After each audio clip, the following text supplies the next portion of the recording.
একটা পরিস্থিতির সময় খবর পেলাম আমরা, খবর পাওয়ার পরেই আমি এখানে আসছি। এত রাতে আসার কোনো প্রয়োজন ছিল না, তাই না? উনি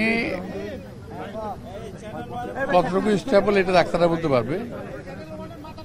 তো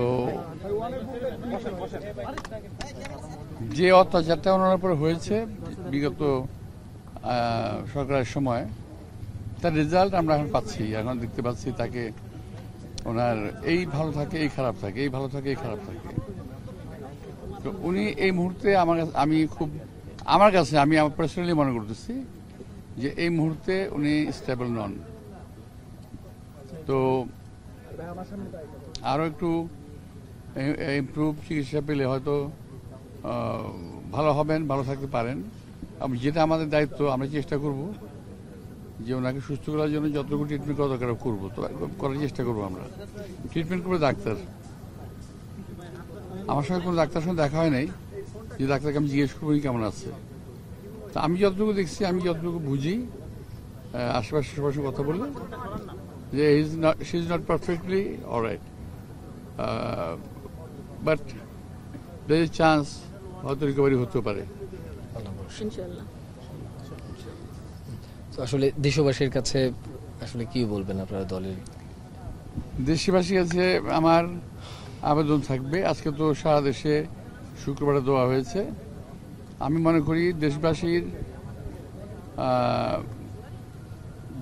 আমাদের ম্যাডামকে খুব ভালোবাসে, এবং সেই ক্ষেত্রে শুধু মসজিদ মাদ্রাসায় নয়, ব্যক্তিগতভাবেও আমি আমার দেশের মা বোন ভাই মুরব্বী যারা আছেন তারা যেন ব্যক্তিগতভাবে একটু দোয়া করেন ওনার জন্য, কারণ দোয়ার উপরে মুসলমানদের কোনো জিনিস নাই। তো ওনারা দোয়া করলে হয়তো উনি রিকভারি করে যাবেন। এমন একটা খারাপ সময় ম্যাডাম আসছিল, খুব খারাপ সময় ছিল, বাট উনি রিকভারি করছেন। এবারে আমরা আশা করি রিকভারি করবেন। সামাজিক যোগাযোগ মাধ্যম সহ নানা জায়গায় নানা ধরনের তথ্য ঘুরে বেড়াচ্ছে।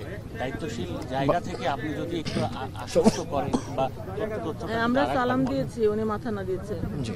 এটা একটু আমরা গেছি,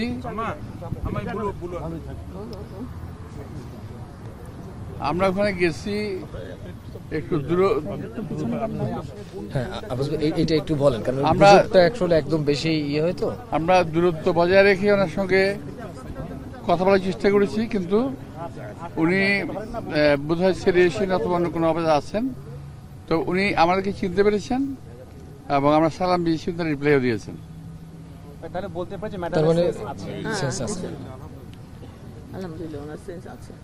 তো আমার আবেদন থাকবে যে সারা দেশের মানুষ, শুধু মসজিদ মাদ্রাসা নয়, ব্যক্তিগতভাবে যেন ওনারা ম্যাডামের জন্য দোয়া করে, এটুকু আবেদন থাকবে আমার। ঠিক আছে, থ্যাংক ইউ, ধন্যবাদ ভাই, অনেক অনেক ধন্যবাদ।